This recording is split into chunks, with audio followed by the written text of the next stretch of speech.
checking out this video. Don't forget, like and subscribe. Just done something huge. But, Tony's idea was to announce the first match where Omega and Okada are in opposite teams, because he thought that's huge. And like I said, when we talked about the Saturday show, to some people, it was huge. To the people in the building in Norfolk, it was huge. To some AEW TV viewers, it was a really big deal. But a lot of people, and certainly of those 2 million people that started that show or more, to them, those are NBA fans, they don't know what Omega and Okada means. And it needed to be explained.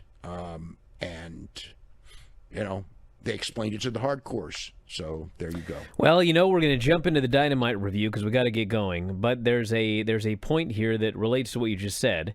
And that is the match that opened was Kenny Omega, Mark Briscoe, Speedball Mike Bailey, Kevin Knight versus the Bucks, Ricochet, and Okada. And they had built this up as the first time that Kenny Omega and Okada are going to be in the ring together on an AEW program. And the match starts, and everybody kind of gets in and does some stuff.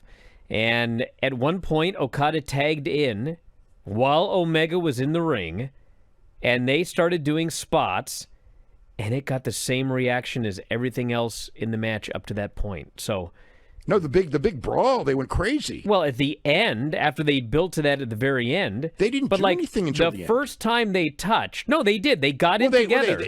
Yeah, they touched, but it was a jump. It was like, Okada jumped him and hit him from behind. They didn't do back and forth. They did like an arm wringer, and they were like doing spots in the ring. Oh, the arm ringer was early on. Their arm ringer was just a comedy spot. I know, but it was the first time they ever touched in an AEW ring, ever. Okay, the moment they the first touch, you're right. Okay, the idea is they did the match they did a very Memphis match for the first 18 minutes, which is fine. I like Memphis wrestling, so it's no big deal.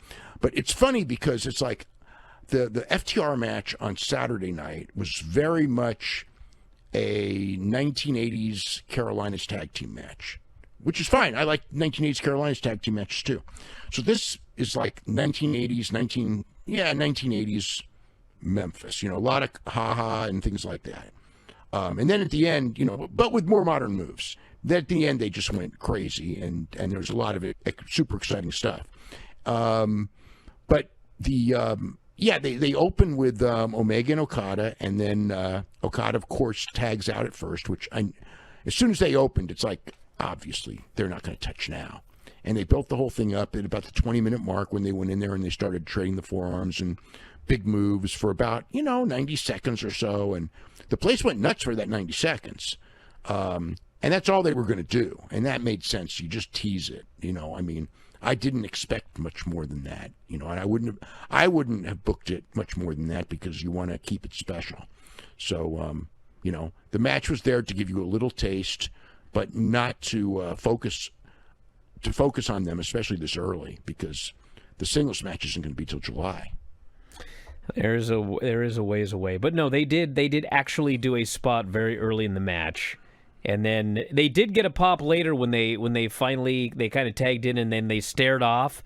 And once they stared off and then went, the people got into it. But my whole point is, it was not like a reaction like this is one of the biggest matches in the history of AEW. They need to educate people better. And Excalibur did try for 10 seconds to very rapidly explain the history. To a degree. But that's not enough. He did say that the match in Osaka, which was their last singles match, was one of the great matches of all time.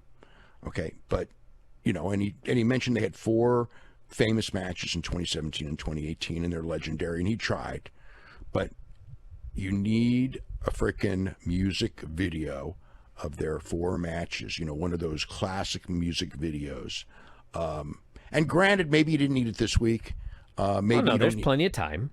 Maybe you don't throw that video up until the end of June or early July, but you absolutely have to do that. That big music video of their 4 matches, and they're partners with New Japan. They can get the footage, so it's not like you don't have access to that. So, but they absolutely need to do that and show people the highlights of those matches and the story before that singles match happens.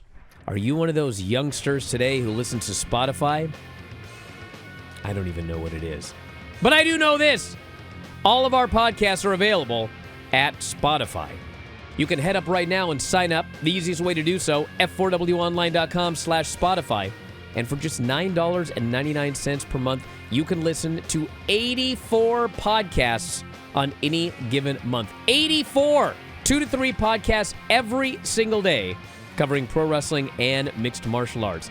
And if you think about $9.99 per month, that's just pennies per day. So check it out today on Spotify. That's f4wonline.com/Spotify. f4wonline.com/Spotify.